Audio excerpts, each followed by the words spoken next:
we can apply another set of conditions to this solution. If we have an equation mx double prime equals negative kx, we get this general solution. If we put the condition on the solution that the maximum value of x prime is 0.4 and the maximum displacement is 0.6, well, x is the maximum displacement,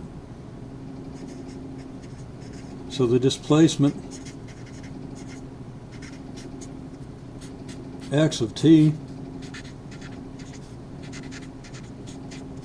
has maximum value a, because of course the cosine is a function whose values vary from -1 to 1. Maximum value of the cosine would therefore be 1, so the maximum value of x of t would be a, and from the given conditions it conclude that a is 0.6. Now the velocity, or the x prime of t equals what?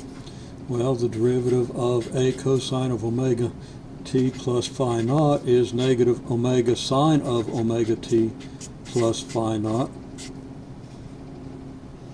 And the maximum value of x prime occurs when the sine takes the value -1, giving us maximum value omega a. Okay, so this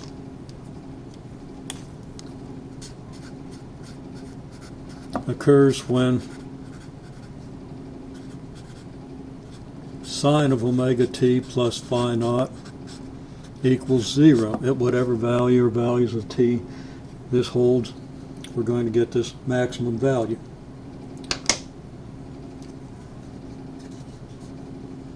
So that omega a equals 0.4. Now we know a is 0.6, we know omega a is 0.4, so we can very quickly draw the conclusion.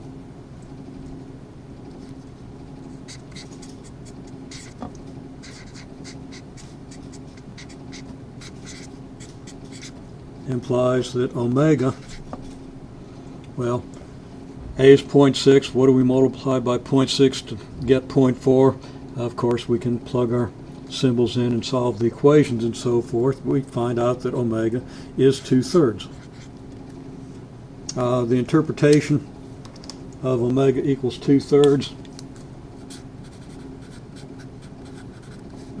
The motion on the reference circle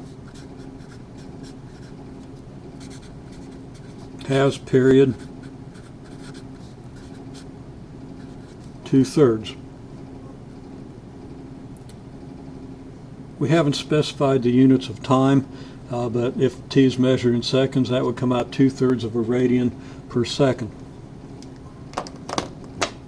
The result would be motion along the x-axis with point moving around the reference circle at the given rate, omega.